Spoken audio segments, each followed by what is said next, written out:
Good morning to those of you on the West Coast, good afternoon to those of you joining from the East Coast, and good evening to anyone joining us from Europe or stations further east. Thank you for joining this, the 31st of our regular series of short courses on pumping topics. This one will last about 30 minutes, allowing us the time for a Q&A session after the presentation. As usual, those of you who have attended any of the earlier sessions will realise that we are deliberately steering away from product presentations and towards educational content, addressing a different pumping topic in each one. We believe this is very important in the new world order of many engineers working from home, which makes in-workplace training that much more difficult. I do, of course, include a few slides at the end of the presentation that remind you of who we are and what we do, but I don't dwell on them. They'll be in the PDF copy of the presentation you get, so you can peruse them at your leisure. Now, let me restart the screen share so that we can get started properly. There we go. Well, here is a listing of the previous short courses that we've run during the last 2 years. If you've missed any of them, you can get a copy of the materials from our website. So you go to Ruhrpumpen.com and click the link for RP short courses. So when you go to Ruhrpumpen.com, you get to this screen. And here is the link to RP short courses. If you click on that, it takes you to this screen where you'll see most of the recent courses listed, and you can click on any of them to see the course material and download it. We just show the most recent of the previous 30 courses. Well, this seminar is going to look at the key features of and the major changes between 12th and 11th editions of API 610. Interestingly, I made this presentation as the very first of these short courses 3 years ago. I'm presenting it again now because it's 3 years on, and people are beginning to use API 610 12th edition now. So it'll be very interesting. A lot of you guys will have input into this, and I hope you'll share it with us during the Q&A session at the end. It's not going to be an exhaustive review. The objective is to support prompt professionals like yourselves who are already familiar with API 610. I make no apology for borrowing from others where appropriate, and in particular here I give credit to Kirit Domadia of Sundyne Pumps and Simon Bradshaw of Trillium, who have been very helpful in their submittals for this one. We will be holding a Q&A session at the end of the end of this session. Of course, the nature of a Zoom meeting means that we can't be fully interactive, but we'll do the best we can. What I'd like you to do is to use the Q&A facility at the bottom of your screen to ask any questions or make any comments. And those that I can, I will answer at the live at the end of the session. And those I can't, I'll answer in the coming days by email. We are recording this session and we'll make it available to you, all attendees, as a YouTube link, as well as by emailing you a PDF version of the slideshow and a copy of the Q&A session, the completed Q&A session. So it's taken 10 years to move from the 11th edition to the 12th edition. And truth be told, there are not many significant changes, which is what you'd expect from a mature standard. Many of the changes are housekeeping and alignment of the latest international standards.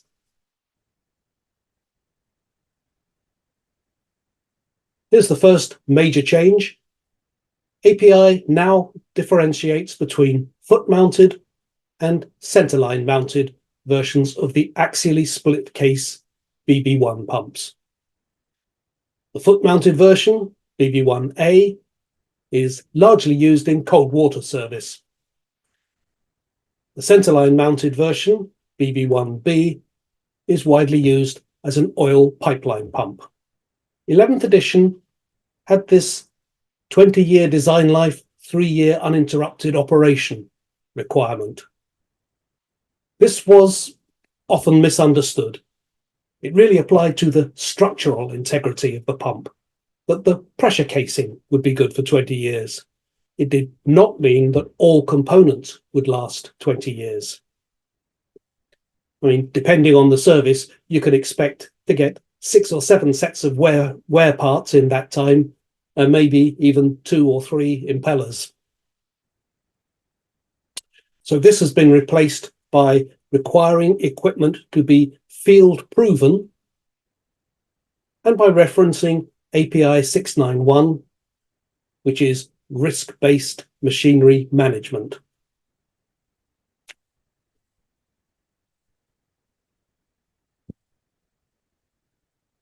As I said, it's a risk-based management system, and it recognizes that pumps in hazardous, high temperature, high pressure,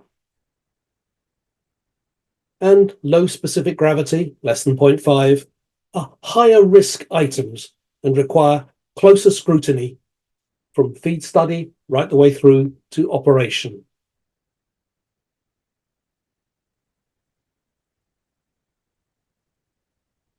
API 691 expects only 10 to 20% of pumps will be impacted and be applicable to this. And these will usually be in the class of critical, unspared, special purpose, prototype, and worst actor machinery.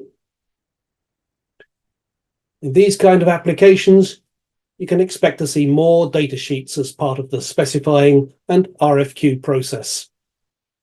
Maybe API 691 data sheets, maybe end user own data sheets and specifications. Parallel operation. This is a change, and in my view, a most important change.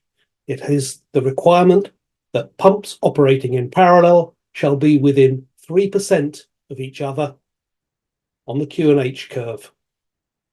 I'll go into this in more detail later in the presentation after I finish this initial run through.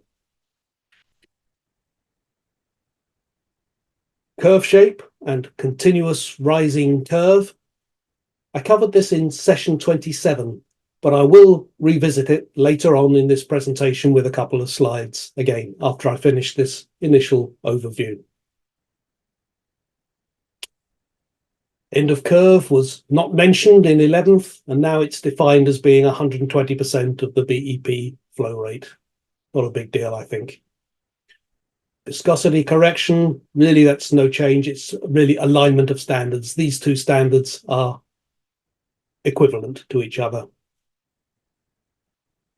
Now, provision for vendors to witness the site alignment wasn't there before, and it's a good addition, a clear improvement, especially in hot service pumps. It's a bulleted paragraph, so it's optional to call it in or out.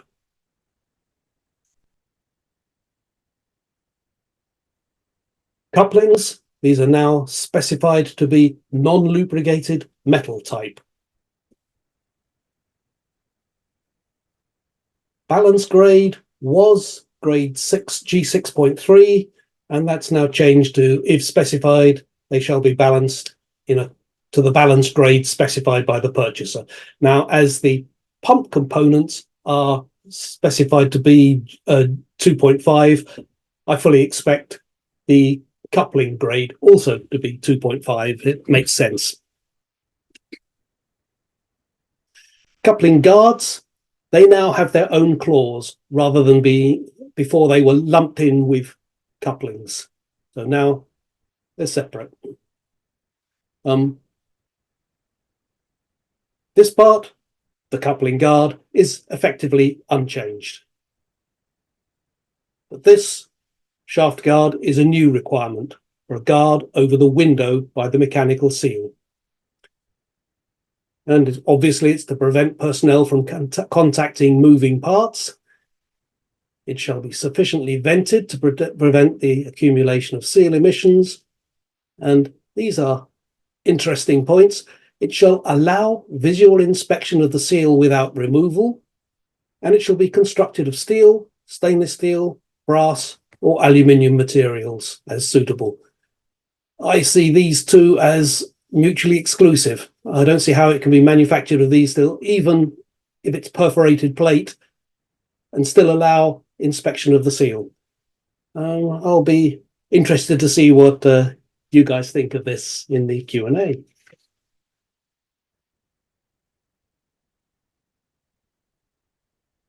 More detail is now given on the various types of baseplate offered, and there are drawings or sketches of each one. So this is a drain rim type with a peripheral gutter. B is a drain pan type, a sloped deck plate under the entire pump and motor. This one, number C, is a sloped partial deck plate, so that's a drain pan under the pump only. D, open deck versions of the above, and E, non-grout versions of the others. These will usually have the main structural members being I-section beams rather than channel sections, as would be used on a grouted base plate. And the last type, these are very special designs, often specified for critical equipment and high-speed equipment on moving structures like offshore platforms and FPSOs.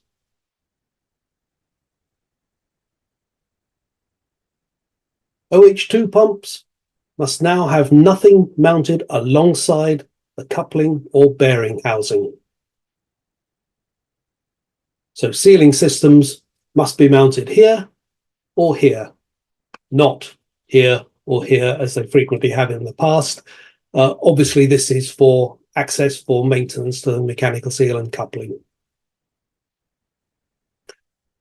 Another change here is to Annex D, where they have removed the 4 smallest base plate sizes from Annex D.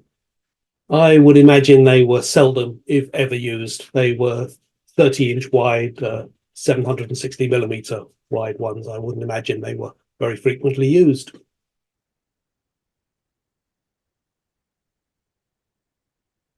These 3 are not a big deal. It's mainly housekeeping and alignment with the latest international standards.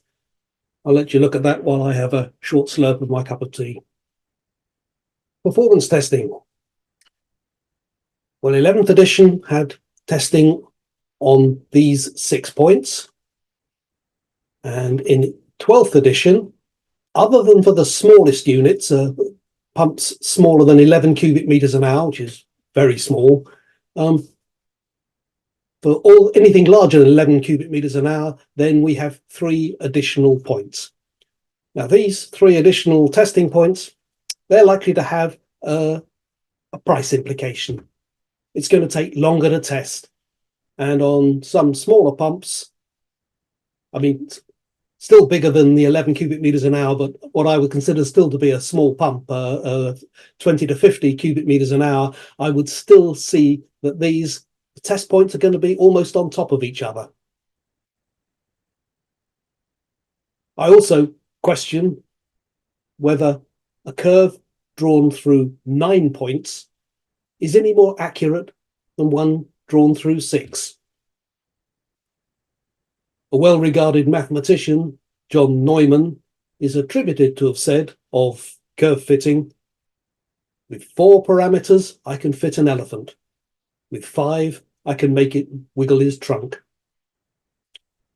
So there you go. Again, I welcome your comments in the Q&A. This is a good new requirement, getting the vendor involved in site installation and testing. It's not necessary on most smaller, simpler installations, but it's critical for more complex pumps. It is a bulleted paragraph, so it's not mandatory. It's opted in, and I would encourage you to opt in for it for high-speed pumps and big multi-stage pumps. This change on vertical suspended pumps, it's mainly just been rearranged and simplified. Some detail has been added on VS6, VS7 barrel design, whether it's an elliptical or flat plate bottom, and for the associated NDE. And there's more definition of what comprises the pressure casing on the various pump configurations, VS1, VS2, VS3, VS4, etc.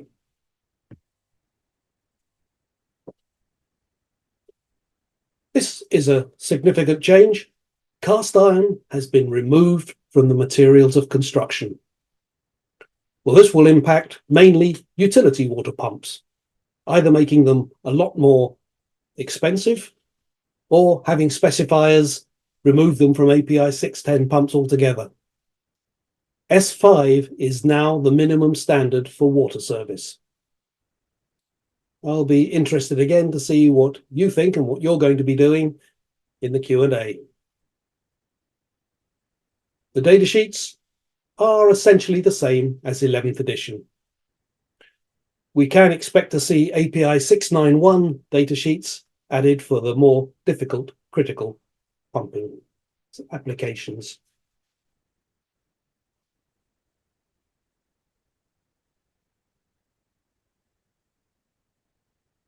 As I said at the beginning, this is an overview rather than an in-depth analysis, just the key points that are likely to impact you as a pump specifier.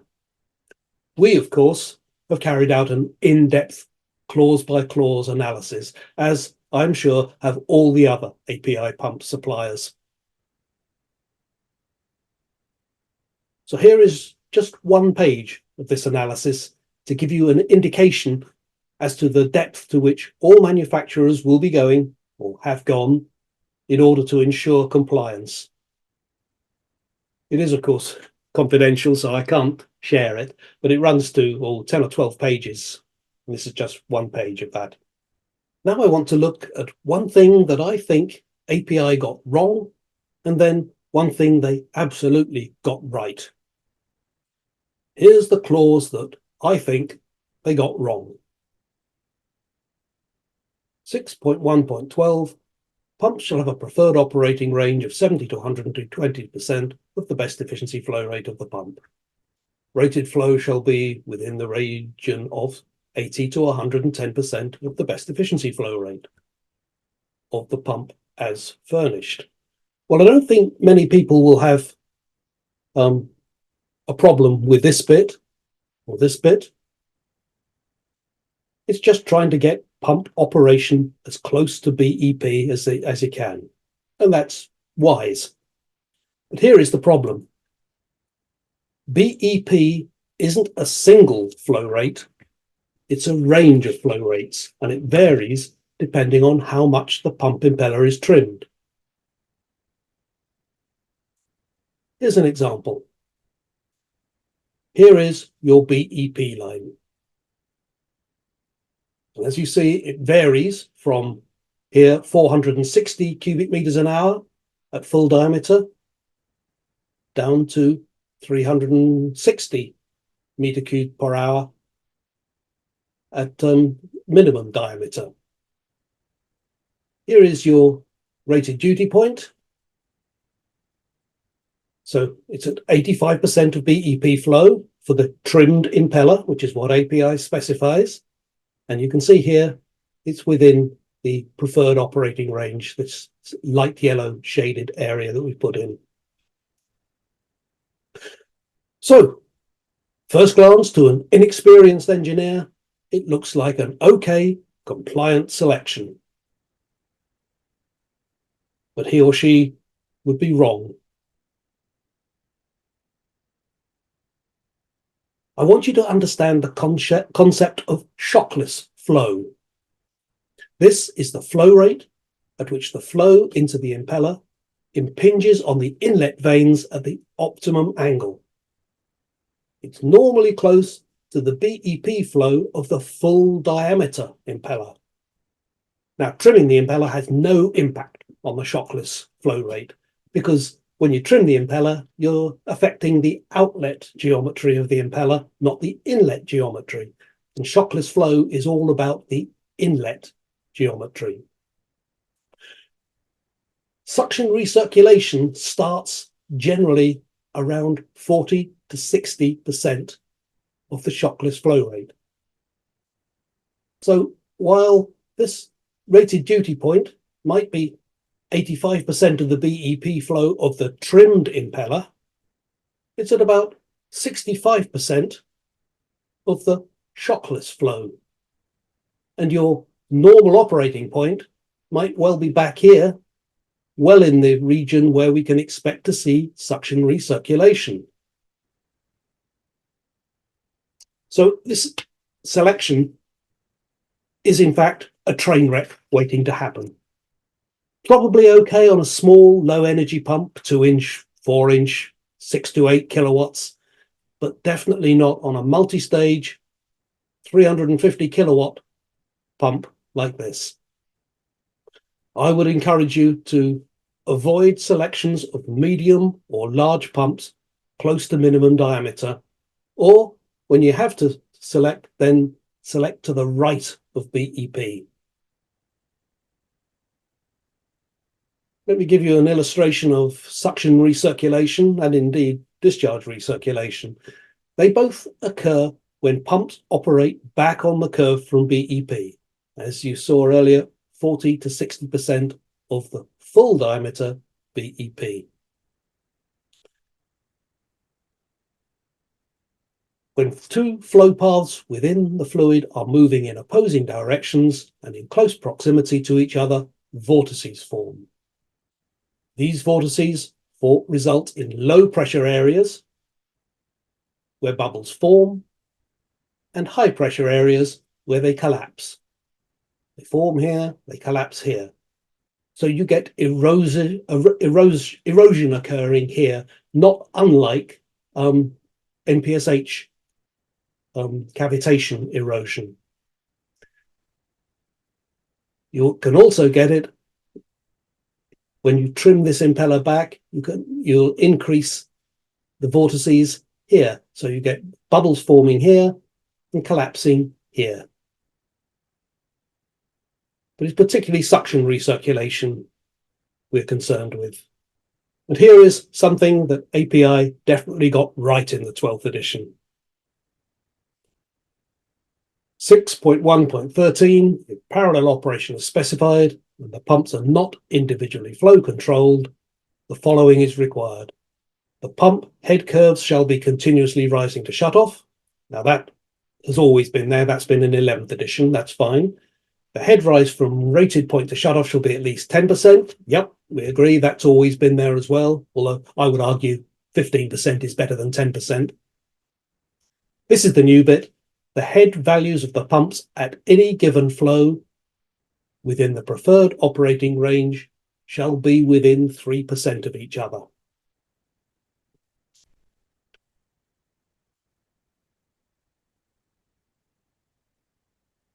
Now, this is indeed a very important point. Many end users had this written into their 11th edition specs, and I certainly considered it important enough to always specify it on Ruhrpumpen internal data sheets whenever parallel flow was specified, whether the customer specified it or not. Here's why it's so important. API allows and real-world manufacturing requires manufacturing tolerances. You cannot build a pump without tolerances, with zero tolerances. For pump performance, it's plus or minus 3% of TDH at the rated flow, and a bit more at shutoff. So without this new clause, you could have two supposedly identical pumps, the A pump and the B pump, but with a stronger pump and a weaker pump trying to work in parallel, like this. Here's your A pump, at plus 3%, the blue dotted line here. And here is your B pump, a weaker pump, at minus 3%. They both comply with API 610, so they're both no reason to reject them. Here is the combined curve in purple here. And here is your rated point. Your normal flow could easily be here, in which case pump A is contributing this much, and pump B is contributing about this much. So you're way back at 50% of BEP flow. Far from ideal. Simon Bradshaw is my source for this slide, Director of Engineering at Trillium. He's published quite a bit about things that API 610 got wrong and things they got right. And he, and indeed I agree with him, have said that the continuously rising curve and the head rise to shut off is of minor impact on parallel operation, but having matching curves is the key thing. I agree with him, but I would add that having the steeper the curve, the more controllable the pump. So in parallel operation, steeper curves than just 10% are a good thing.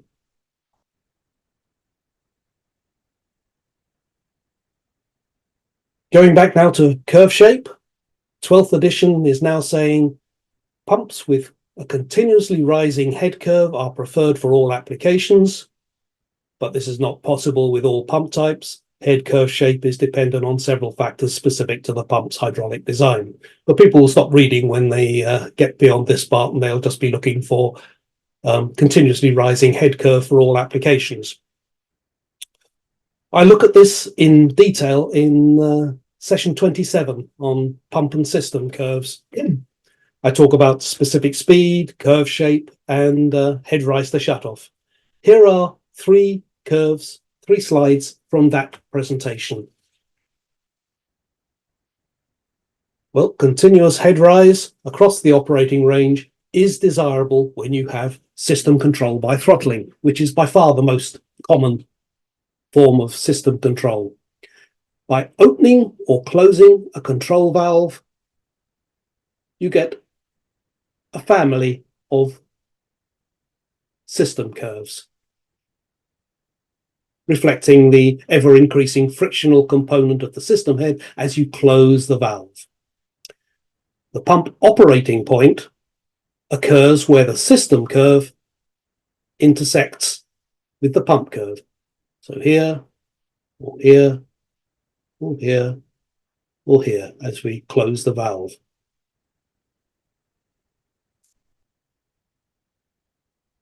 Here is the same slide, but this time with a hooked curve. Does it make a difference? Well, the answer is no, not at all. This pump will run just fine. Many people think that because the head at this point here is the same as the head at this point here, that it will hunt between these two. Well, that's not correct, because a pump will only operate where the system permits, where the system curve crosses the pump curve. So for it to hunt, you need the system curve to cross the pump curve twice. But what we see here is as you close the valve, each system curve only crosses the pump once. So it will only operate here. It won't operate there as well. No hunting is possible. Simon Bradshaw puts it nicely. The pump is slave to the system. It can only operate where the system curve crosses the pump curve. There is only one theoretical set of circumstances where hunting could occur. It can only occur in the case of an almost totally flat system curve, so nearly all static head, very low frictional head, and a severely hooked curve. Only then might the system curve cross the pump curve more than once. To illustrate this scenario at all, I've had to really exaggerate the hook. You'll never see a pump with this degree of hook. But theoretically, under these circumstances, it would hunt.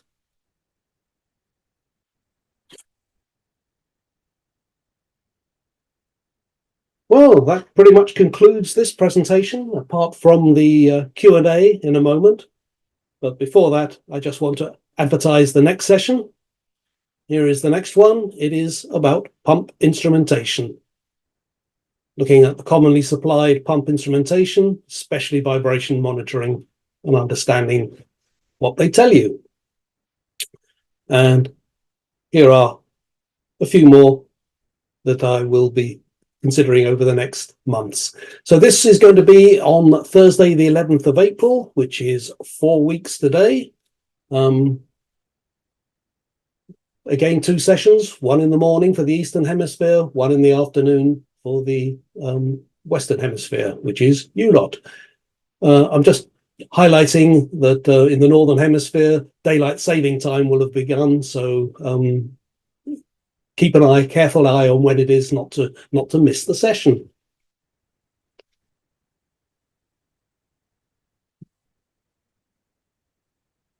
So I'm going to leave this meeting open for a little while to allow you to post in the Q&A box, and I'll endeavour to answer those that only need a short answer here and now.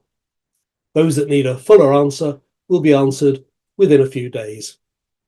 Anything you think of later, email to marketing@ruhrpumpen.com or to me directly at smith@ruhrpumpen.com.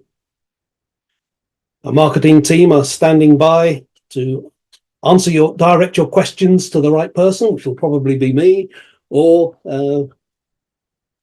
and also they will be sending you the YouTube recording link and the PDF of the presentation, this slideshow. If you need a certificate of completion for this short course, again, send an email to marketing. Here, as usual, are 8 slides about Ruhrpumpen that remind you of who we are and what we do. They'll be in the PDF copy of the presentation you get, so you can peruse them at your leisure. But now, I'll stop the screen share and let's look and see what we have in the way of Q&A. Go. Oh, that scared me. The first one said, I can't see the presentation. And then he came back and said, oh, it's okay, I can see it now. That would have been a waste of half an hour of my life. Shrikar Hathwar says, in 11th edition API pumps, is it not necessary to maintain end of curve flow as minimum 120% BEP? If customer needed 11th edition pumps, can I offer 101% BEP flow as end of curve flow? I think the truth is that it didn't actually specify that how far it should have to run out, but people would often require it. I mean, you need to know the range that your pump needs to operate in, and if it needs to run out beyond to 120, you might require it to run out to 140% of BEP flow. Just API is now specifying 120%. Woodrow Lawrence says, is anyone aware of specific end users or industries that have switched over to 12th edition yet? I still haven't seen the new version in use. Good question, Woodrow. Thank you for that. I did ask our applications manager how many specs is he seeing 12th edition, and he said about 10% was his feeling. He was going to speak to all his colleagues and see what they're finding, but his first reaction was about 10% of specs are calling them up. Of course, some specs have that magic catch-all phrase, latest edition, so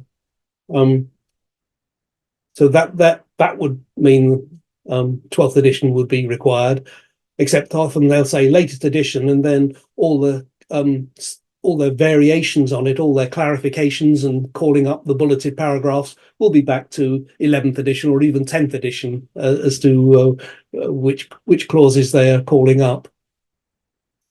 But if anyone wants to comment on that, please do. Please add something into the Q&A for this, please. Nick Ganatra says 6.1.34, no vendor is expected to include site participation in their quote. At the most, they will provide a daily rate, as is typical and common. Yes, that's right. No one is going to quote a fixed rate for it because you have no idea. When you get to site, the one thing you can guarantee is something else has happened on another part of the plant and your pump is not available to do it. And so you'll be kicking your heels in the canteen until everything's ready at site for you to be able to do it. So yeah, it will always be a daily rate that pump vendors will quote for this. Shrikar Hathwar says, even if 3% variation for parallel operation may be seen as right in API 610, it may still go wrong for high head services, because if we apply fixed variation of 3%, then variation in head may be very high for pumps running with higher heads, like 1500 or 2000 meters, than lower head service. Am I right? In the past, you could have got away with a full 6 points of difference. So by cutting it down to 3 points, that's good. If you want to specify it even tighter than that, I think pump vendors would have to look at it very carefully as to whether it's, as I said before, it's all about manufacturing tolerances. You can't build a pump without tolerances. If you reduce those tolerances to 0, you won't get a pump. It's impossible because every pump is going to be slightly different. And I think if you've got a 3% difference in head, especially if you've got a nice steep curve, then the difference in flow between those two will be very slight, very slight. Have a look at my course on on curve shape. I did point out I have a good slide that covers that point. In fact, I wonder if I don't have it here. No. Anonymous attendee says, if it's important, as it seems, to consider the shockless flow, why is it that suppliers typically don't share this information? I understand we can ask, but why is it not noted in the pump cut sheets? Because API 610 hasn't ever specified it before. It becomes down to us as pump professionals to look at it and say, this pump is near minimum flow. Now, actually, quite a few, I think the Exxon Mobil spec, I think, doesn't allow you to go down to full diameter, to minimum diameter. It says no less than 90% of full diameter, I think, is the minimum. So it's kind of addressing that point. No doubt, it's something that API 610, in my opinion, in Simon Bradshaw's opinion, should have been addressed in API 610. Maybe it will be in 13th edition, but we'll be waiting 10 years for that. 7.4.6 of API 610 seems to be silently ignored by vendors. We tend to still follow the old design, seal system at the side of the pump, since at the front side we have the suction piping with associated supports. Yeah, but if you put if you put it beside the pump, then you're going to you can't access the mechanical seal. I think it is better the way API has put it now and putting it either side of the suction pipe. You can always put an extra bit of straight pipe in there in your piping design to allow access to the so that you don't spoil access to the seal system. Alexandra Kochia says, hello, Mr. Smith, good presentation, thank you. And about maintenance, any change, please? I don't think it's that's been addressed very much in 12th edition. I don't think there's any changes there. Warren Brown has said, is there any recommended flow range for an API pump during startup and shutdown?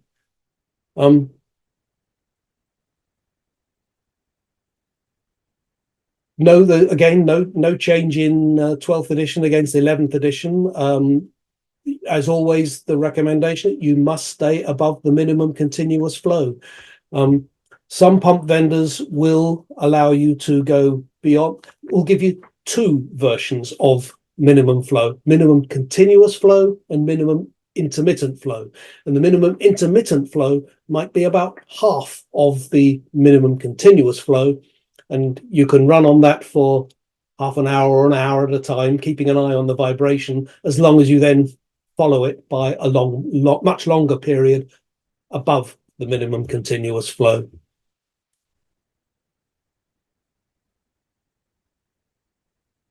Alexandra Kochia says, for the oil and gas sector, any special recommendation, please?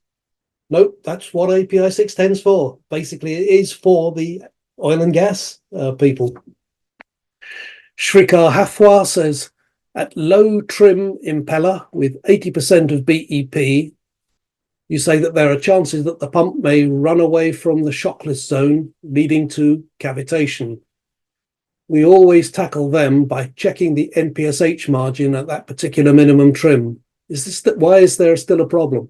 Don't confuse NPSH with shockless flow. Shockless flow is to do with recirculation, suction recirculation, not NPSH cavitation. So two different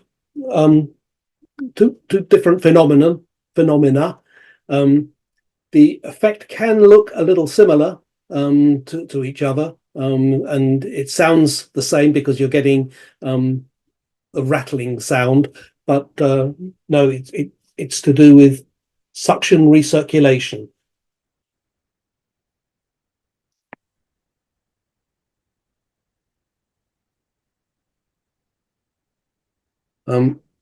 Diego Delgadillo says green hydrogen could be in the scope of API 610. Yes, I would think so. Yes, it should be. I would have said it's a hydrocarbon.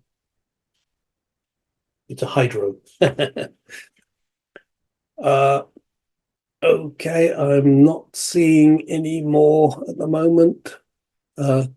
Questions?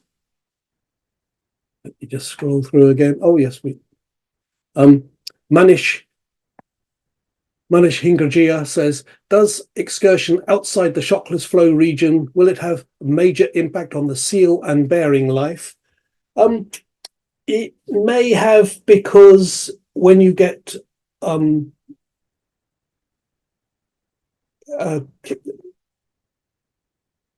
you'll get vibration, I think, occurring when you get this cavitation occurring that's due to operation in the shockless area. You might get some vibration. So yes, it could have an impact on seal and bearing life. Thanasis Kafaliakos says, regarding the selection of a pump with close to minimum impeller, there is also another issue. It will be an oversized pump, so more expensive. Yes, any pump application and sales engineer is going to try and select, if they possibly can, as close as they can to the full diameter impeller, because that's going to be the smallest, least expensive pump. So they'll try and get there. But in low head applications, you can sometimes find yourself being forced into that minimum diameter type.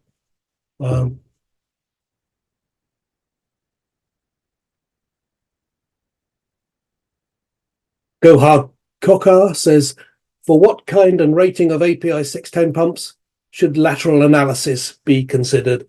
That is there in API 610, it tells you, and it's really it's for high speed multi-stage pumps. There's clear definitions of when it. I can't recall it in the top of my head, but you go and have a look, and it is clearly defined when they recommend lateral analysis. High-speed pumps, multi-stage pumps, fundamentally. Okay. Well, that appears to be it, and it's now 5:45 here, which makes it beer o'clock. So it just remains for me to say thank you for attending today. I enjoyed preparing it and presenting it. I hope you found it useful. See you all again on the 11th of April, which is in 4 weeks' time for the next short course. Thanks a lot, and bye-bye.